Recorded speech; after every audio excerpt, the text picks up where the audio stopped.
medo, isolamento, poder, controle e submissão.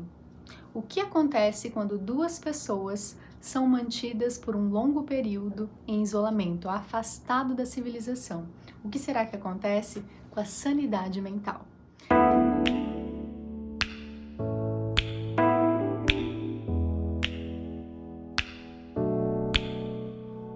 Bem-vindos a mais um Psicologia em Cena. Eu sou Karina Lima Juremeira, sou psicóloga clínica e hoje eu vim apresentar para você uma análise junguiana sobre o filme O Farol. Esse filme ele é de 2019, foi dirigido por Robert e Max Eggers e ele é um filme passado em preto e em branco, então dá a impressão que ele é muito mais antigo. Esse filme ele foi uma indicação de um paciente meu, trabalhei ele em psicoterapia e fiquei analisando sobre o viés da psicologia analítica e achei ele muito rico em conceitos e por isso decidi então trazer aqui para você. Esse filme ele conta a história então de dois homens responsáveis por cuidar então de um farol. O Wake, que é um senhor um pouco mais velho, que ele cuida então desse farol e ele precisa então de uma pessoa para ajudar ele. E então o Thomas encontra esse anúncio e vai trabalhar com essa pessoa. Eles trabalham então longe da civilização e eles precisam então cuidar e manter então desse farol, né, fazer todas as atividades ali que necessita. O chefe, que é o Wake, ele acaba então assumindo uma postura bem autoritária. E aqui a gente já começa então a adentrar um pouquinho nos conceitos da psicologia analítica. São dois homens, que um é o funcionário que acaba então se sujeitando às muitas demandas, né, e ao poder abusivo da autoridade do chefe. E o filme vai passando em torno disso, inclusive quando você assiste dá até uma certa, né, uma raiva pelo Thomas não conseguir se defender. Então, em alguns momentos ele tenta se defender então do poder abusivo deste chefe, mas ele acaba não conseguindo ir até o fim, ele acaba remediando com medo da punição.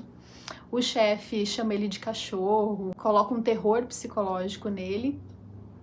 E o filme ele vai passando com várias cenas que às vezes a gente se pergunta, nossa, que parte que é essa agora? Será que ele tá acordado? Será que foi um sonho? Então o filme ele brinca com isso e deixa a gente um tanto confuso, né? Para entender também o quanto que eles também vão ficando confusos no decorrer do tempo.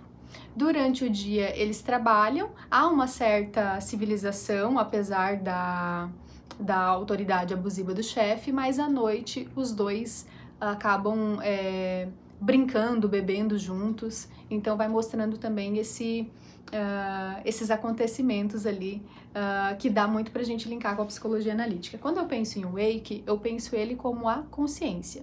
Na psicologia junguiana, a gente trabalha com o conceito de inconsciente e consciência. Então a consciência é tudo aquilo que eu sei, ela é luz, e é ele que é responsável pelo farol. O farol aqui é a luz da consciência. Só que aqui a gente pode pensar que há um ego inflado, né, que ele tá conectado, então, ele está identificado com esse poder divino da luz. E ele reprime tudo que vem do inconsciente, porque aqui o Thomas, ele se subjuga tudo que é demandado, então, por esse chefe. Ele tenta trazer algumas coisas, mas logo esse chefe reprime essas ideias, como se ele tivesse reprimido conteúdos do inconsciente. Então, a gente vai olhar aqui Thomas e Wake como se fosse uma pessoa só, né? Então, como se fossem as vozes ali da nossa mente. Então, aquilo que está mais consciente tem mais poder. Então, é a função dominante, a função consciente. E aquilo que está no inconsciente, ele vai ganhando cada vez mais força. Ele é chamado de cachorro e ele aceita, né? Ele fica bravo, mas ele aceita. Ele não se defende. Então, a função inferior, ela vai sendo reprimida ao máximo. Por que cachorro aqui? Porque cachorro é aquilo que não é humano, é as nossas funções mais primitivas, né, mais primevas. Então aquilo é rejeitado.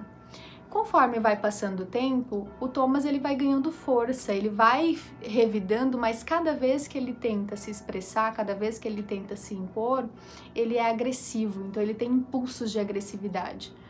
E isso vai aparecendo. À noite, que é o momento que há um rebaixamento da consciência, e até tem ali a questão do álcool, né?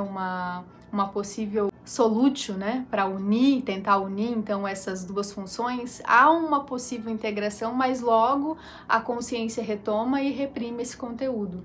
Então a gente vê ali isso acontecendo. É sempre os dois no sonho, vai aparecendo figuras de outras pessoas, né, que já morreu, da sereia, e aqui é muito interessante, porque é citado nesse filme o mito do Triton, do Prometeu e também o mito de Poseidon.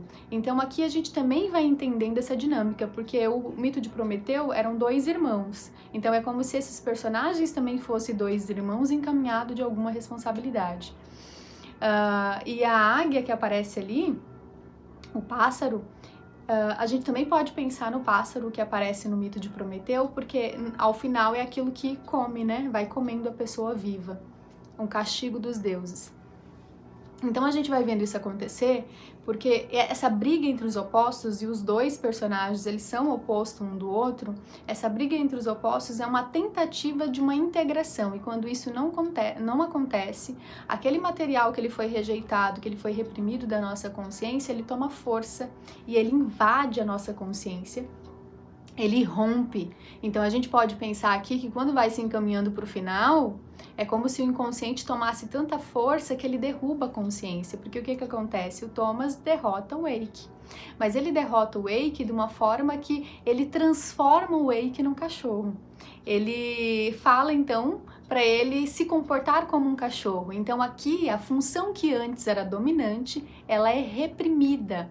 Ela é reprimida até ela se tornar, então, primitiva. Então, é como se acontecesse ali uma mudança, né, desses opostos. Até, então, que ele morre, né, aquela função, ela morre para poder existir outra. Só que como não teve uma integração aqui dessas polaridades, é como se o inconsciente, aquilo que estava no inconsciente, ele invadisse e acontecesse, se a gente for pensar aqui, um surto psicótico. Aquilo irrompeu. Aconteceu uma insanidade, uma atrocidade, e daí aquela função, ela vem para a consciência, mas ela vem de uma forma tão primitiva que ela não consegue lidar com o poder da luz. E quando ele chega no farol, que já é no final, e ele tenta alcançar essa luz, ele não consegue entrar em contato com essa luz, ele não suporta entrar em contato com o que está ali naquela luz, ele não consegue se conscientizar do que está ali, e ele cai, né? Então esse cair, essa descida, se a gente for pensar na alquimia, também é a descida para as nossas profundezas, é a morte e o renascimento, porque ele não morre totalmente, né? Ele cai, e daí vem de novo o mito do Prometeu. Ele cai e ele depois é comido ali, então, pela ave, né, pelo pássaro. Então, essa imagem mostra que ele ainda está vivo, sendo comido vivo. Então, a gente pode pensar na morte e um renascimento como uma nova possibilidade, mas que ainda não aconteceu. Isso é uma tragédia que acontece quando a gente não consegue, então, fazer essa integração dos elementos que são inconscientes para nós. E o filme, ele vai acontecendo e vai trazendo vários elementos. Quando eu penso aqui no Poseidon, né, que o Wake falava sobre isso, é como se fosse o deus do mar, das emoções, ele tá tentando controlar aquilo, mas ele não consegue, porque ele reprimiu muito. A sereia que aparece tanto em cenas, ele fazendo sexo com a sereia, o Thomas, né, fazendo sexo com a sereia, ou ele se masturbando com uma sereia de barro, né, o bonequinho ali da sereia, a estatueta da sereia. A gente também pode pensar que a sereia, ela é filha de Triton, e nesse Ariel, né, filha de Triton, é como se o Wake fosse então o pai dessa sereia, né? Então é como se esse aspecto do feminino tivesse ali como uma forma de sedução, de induzir, para que algo aconteça, para que algo, né, emerja nessa consciência que ainda não tinha emergido. Então, gente, essa análise, ela é curtinha mesmo, mas é para vocês tentar entender esses conceitos, consciência, inconsciente, essa briga entre os opostos, esse processo alquímico de subir, elevar para a consciência, sublimátil, a transformação. A gente pode pensar aqui até na forja, no fogo, né, no que eles estavam fazendo ali, né, os alquimistas isolados, tentando fazer o trabalho de transformação, de transformar chumbo e ouro, mas que nesse caso não aconteceu. Nesse caso, aconteceu uma nigredo, né, uma mortificatio. Ambos estavam, então, destruídos. Quem sabe, né, não sei qual que é a ideia, né, da pessoa que escreveu a história, mas quem sabe seria uma possibilidade, então, de uma morte e renascimento. Mas se a gente trazer a nível psicológico, a gente pode pensar ali um surto psicótico, né, onde, então, a consciência ela é esfacelada, ela foi inundada por conteúdos que não foram adaptados à consciência, não foram integrados. Muito obrigada por me acompanhar até aqui. Deixe seu like, coloque aqui nos comentários algum filme que você gostaria de ser analisado por mim. Beijo grande no teu coração.